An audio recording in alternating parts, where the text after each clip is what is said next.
Hi there, folks. Saber4 here. Going to talk this morning about the power of card combinations in Jump to Lightspeed. What we got here in this video, we'll talk about what basic card combinations are, how Star Wars Unlimited evolved card combos, different types of card combos that we've got, including dependent, leader enhanced, conditional, and independent, and then go over some of the powerful card combinations that we've got.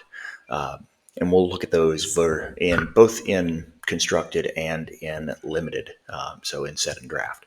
Before we get going, if you have an opportunity and have not done so already, please subscribe to the channel.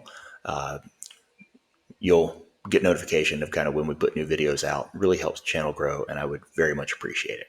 All right, so the basics.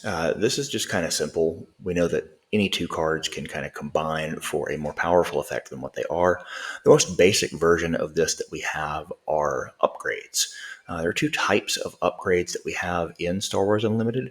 One are granted, which are things that are not played by you. And so I've got these two kind of broken out. Granted are things that are given. There is not a cost to be paid besides playing the unit or using the ability, as in a leader ability. But these are things like shielded, which would be a keyword that you see here on Crafty Smuggler. And this one has the reminder text, so when you play this unit, give a shield token to it. It is not a added cost, and it is something that just happens on its own. Or like the Clan Ren Rescuer, who you see here, that when you play this, you give an experience token to a unit.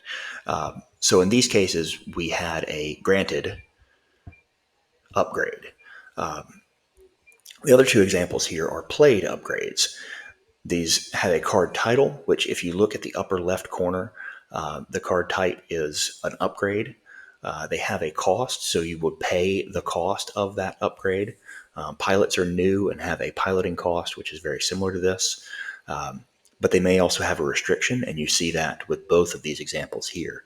On Inspiring Mentor, you've got attached to a non-vehicle unit, and on Super Heavy Ion Cannon, it is a capital ship or transport.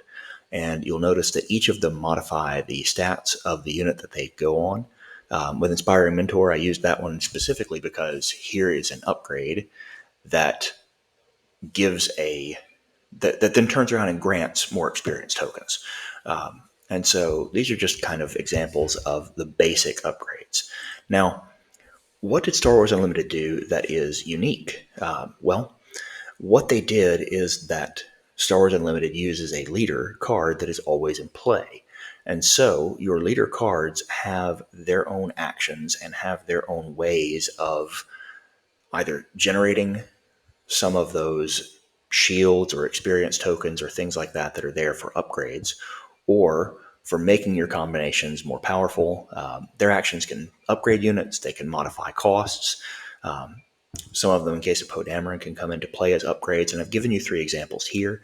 Grand Moff Tarkin from the original set allows you to add upgrades to your Imperial units. Wedge Antilles makes a piloting, which is a specific type of upgrade, cheaper. And then Poe, as a leader ability, not as his epic action, but as a leader ability, he can flip and attach to a unit that does not have a pilot. So this is different from how many other games work, where you would have two cards that just combo together and they both have to either come from your hand or one be a card in the arena on the table that you are then playing a combination off of. We do have that here, but we have just kind of the unique thing that our leaders are a static part of the game state. They're always there. They're always active. Even if they're exhausted, they exist. And so that matters if we talk about controlling a unit. So there's a lot of things that change because of how Star Wars Unlimited plays their game. Card dependent. This is talking about, if you have something on the field. And I've given you some examples here at the bottom. Black 1, if you control Poe Dameron, which means that if he is a leader or the unit, he's able to do this. Invincible, if you have a unique separatist card. Fet's Fire Spray, if you control Boba or Jango, you can put this into play and it becomes ready. And then finally here, Kylo Ren, which allows you to ignore his villainy aspect penalty if you control Rey. And so here are some examples of just card dependent activities which turn on if you control a specific unit, and all of these can happen through your leader. These are leader enhanced effects. If you have a leader, you have the ability to modify some stats or to change things. We used Asajj as one of the options here because if you have played an event, you can choose a unit to become more powerful, and it keeps that for the phase. We have Gar Saxon, and any upgraded units with Gar Saxon get a static +1/+0. Kylo Ren, who allows you to discard because of the way his flip works, he wants to shrink hand. And if you actively use him to shrink your hand, you can give a unit +2/+0. Conditional. There is an effect, but it requires or is enhanced by something that's on the board. So I've used here a larger example, Forlom and Zuckuss.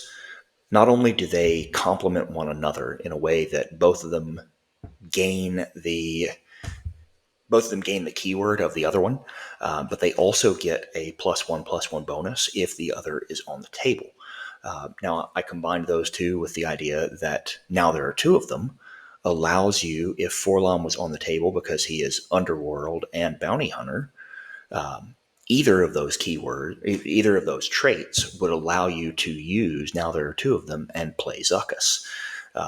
And so, if you have that combination, you could theoretically wind up playing this in a way that Zuckuss comes out cheaper if you had more resources than just the 4 for Forlom, but not enough to play them both at once.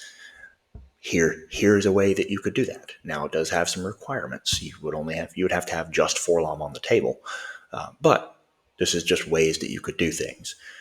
Planetary Bombardment here is another where the card by itself would just deal 8 indirect damage, but if you control a capital ship, you can deal 12 instead. So this is kind of an example of a conditional card combo.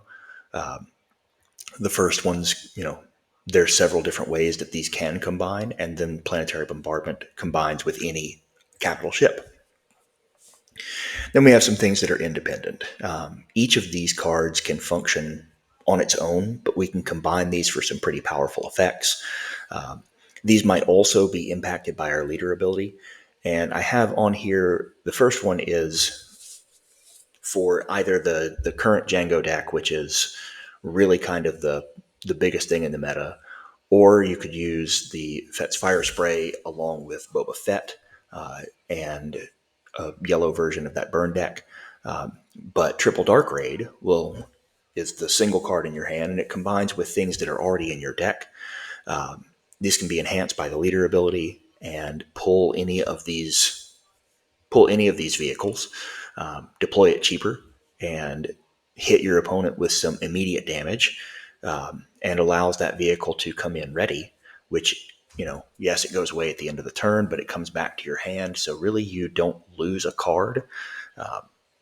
And it's a, nice single card to play, but combined with the leader ability and the cards that it can come in with, you can really make some powerful combinations. The other one here that I have included is Bosk and McClunky, a really good strong pairing for your Cad Bane decks.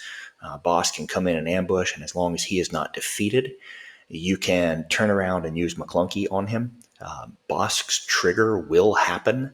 You resolve McClunky first, and by resolving McClunky, you will pull Bosk back to your hand, deal 3 damage to a unit, and then deal 2 damage to a unit. And if you have Cad Bane available at the time, you can choose when you're doing this. A really powerful way to do that would be to deploy Bosk, use his ambush, ping with Cad Bane, deploy Cad Bane, use McClunky, pull Bosk back to your hand, use McClunky's damage, use Bosk damage, and use Cad Bane's damage. And so you can do a lot with that combo. And that's on 6 resources, and so that is on the Cad Bane flip timing. Here are some powerful card combinations. I didn't put them out as cards just because it's difficult to cram this many onto a slide. I divided them by easy and greedy. The easy ones are pretty simple to pull off. They're pretty well known, but this is just kind of some examples of what's out there that are newer to Jump to Lightspeed, and then the requirements that are included. So Green Hero and any turn 1 space unit can add Chewbacca and make a +3/+3 that can't be defeated or returned to hand. Any red villainy turn 1 space unit adds Darth Vader, who pings on an attack and does damage to the base if a unit is defeated by Vader shooting it down. Any red hero deck is able to run Dilapidated Ski Speeder and put Biggs in it. Now, for using speeders, Biggs gives them grit. Dilapidated Ski Speeder damages itself when it comes in, and Biggs, as a pilot to that Dilapidated Ski Speeder, makes it a 5/8 grit unit with 3 damage. If you happen to be playing that with Han too, this is a thing that you can Dilapidated Ski Speeder on turn 1 and deal 2 more damage to it. So, now it has 5 damage on it, but it has 5 damage, 3 remaining health, and grit. It's a 10/3 on the ground on turn 2 that you could swing with if you're, not getting it exhausted. Yellow red hero, plus any opposing space unit means that you can play They Hate That Ship. You can play turn 1. You can play home 1 as early as turn 3. The greedy version of this, and kind of bleeding into our next little segment, is that you can improve that with Captain Tarkin. So if you played Captain Tarkin on turn 2, home 1 would come in as a +1/+0 and overwhelm. And you could do that against the 1/1 token that you just created. So you bring in an 8 power ship and overwhelm for 7, and do that all on the 4 resource turn. Greedy combos. These are things that require a lot more setup. Going to be a little bit more difficult to pull off, but when you do, my goodness, this can be powerful. Exclusive to the Han Solo Jump to Lightspeed leader, if you have 2 units on the board that have odd cost, which Han's entire thing is going to be built around odd costed cards, you can deploy the Tactical Heavy Bomber on Han's flip turn, flip Han onto it, which would create a 6/9 ship. Now, flipping Han onto it, if that's your third card that has an odd cost, allows you to ready 3 resources. Corrigan turn. Koyagrin turn, that's how we're going to say that, allows you to ready that ship because it has 6 power or less. The reason that we are using the Tactical Heavy Bomber is that the Tactical Heavy Bomber deals indirect damage equal to its power. And so now you have a 6/9 ready bomber, which is going to deal a total of 12 damage, and deal that on the 5 resource turn. In Yellow Villainy with Boba Fett in play, you have a nice long combination that you can do, and you can make this just as greedy as you need it to be. Playing Triple Dark Raid into Fett's Fire Spray is a fantastic thing that you can do on turn 2. 2 indirect damage. Boba Fett adds another one, gives you a ready 4/4 unit. You have 2 indirect damage on attack, 9 total damage if Boba Fett's your leader. That's fantastic. That's a great turn 2 play. It brings the Fire Spray, which is a great ship for Boba Fett, into your hand. You could deploy it again on the next turn. You wouldn't be able to attack with it naturally, but at the same time, it's a really solid play for turn 2. Now, if you do that on the 5 resource turn, and you're playing with Jump to Lightspeed, you really can have some fun, especially if Hunting Aggressor is a part of your deck, because what you can do with that is that you do the same thing we started with. You don't have to start with the Fire Spray in your hand. You can play Triple Dark Raid. You can go get the Fire Spray. You can deal its indirect damage. And because you have a hunting aggressor on the table, that's 3 indirect damage. Boba triggers, he does 2 more. If that's fire spray attacks, you do 3 indirect damage again because the hunting aggressor is still on the table. You then use Jump to Lightspeed. Jump to Lightspeed brings it back to your hand and allows you to play it for free. Well, you put it back on the table and you deal 3 indirect damage another time. 15 damage is the total of what you can deal with that in a single round. But that requires, like I said, hunting aggressor and is a little bit bigger. This is why we say that's a greedy combo. Loot plus red 5 plus hot shot maneuver. This is not as hard to pull off, but it is very much telegraphed because if you're playing Luke as your leader and you slam down a red 5 on the 5 resource turn, I am pretty solid on what I think you're going to be doing next. Loot plus red 5 plus hot shot maneuver. This also works somewhat, but not quite as well with black 1. Allows you to swing on attack twice with hot shot maneuver. So you deal 2 damage of your choice to a unit, you deal 2 damage to another unit. Loot does 3, and then red 5 does 2 to a damaged unit.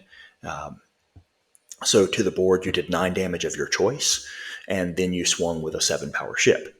And then another one here is that Count Dooku plus any unit on turn 1 allows you to turn around and exploit that unit on turn 2 to bring in Invincible.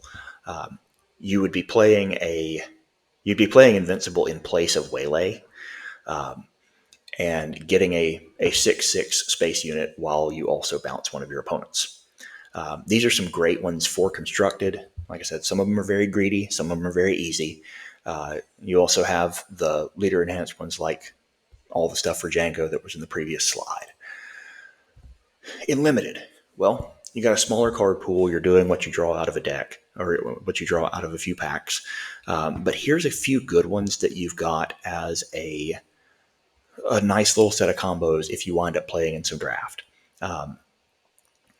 Dilapidated Ski Speeder is going to be a pretty easy card to pick up as a common. And then Biggs as an uncommon does exactly what we talked about. You can put Biggs into that Dilapidated Ski Speeder and get a very, very powerful unit that is going to be a nightmare to deal with in limited play. War Juggernaut. I was fortunate enough in one of my pre-releases to get 2 War Juggernauts, which was just silly. That was why I wound up playing Boba Fett in that pre-release. But I also drew the ATDP Occupier. And so I played my War Juggernaut, pinged a bunch of units, and then played the Occupier for free, which was just frightening and annoying because, here came War Juggernaut, ping down the entire board, get the extra out of Boba Fett, and then turn around and play a free 3/4. That was game ending 3 different times. The TIE Bombers are a fun little card to play in limited. They're not quite as good, in my opinion, in constructed, but the TIE Bomber plus a twin laser turret, which is, in some cases better than a pilot, gives me a 2/6 bomber that does 3 indirect damage because the TIE Bomber did 3 indirect damage. But I also get to ping 2 units in space, and so I can swing at the base in most cases, get off a shot at up to 2 other units that are there, and deal 3 indirect damage. Makes for a very difficult to remove TIE Bomber because it has so much health. And now they're attacking back into something that actually has some attack to it instead of a 0. If Darth Vader is your leader, TIE Ambush Squadron is a great way to combine with Darth Vader. Creates the TIE token when it comes in, and because it ambushes, it has satisfied Vader's condition to create another TIE token. Its health is kind of small, and that's okay because if it dies, it creates a TIE token. And so you have the potential to create 3 units, and you lost the biggest of the TIEs that was there, but you created 3 units off of 2 actions, and that's a great way to play in limited. And then Red Squadron Y-Wing plus Chewbacca. Red Squadron Y-Wing being the best of the two cost ships that you're going to play in Heroism. And then because this set started using the S rarity cards, the set rarity cards into packs, it's unlikely that you're going to get that you're going to draw into Chewbacca the way that you would into a common or an uncommon, but it's possible. And that gives you a 4/6 space unit that deals 3 indirect damage and is going to be nearly impossible to come back from. So that's what we've got. What are some of your favorites? Hit me in the comments. I am watching through the comments and combing through them, and as much as possible, I try to respond with a short if there is a good question. So let me know what you think.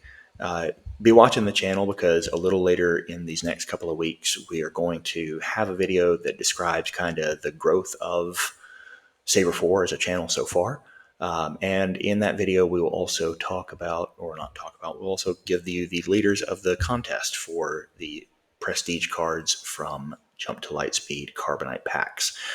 Thanks for watching. Hit that subscribe button, and we will see you next time.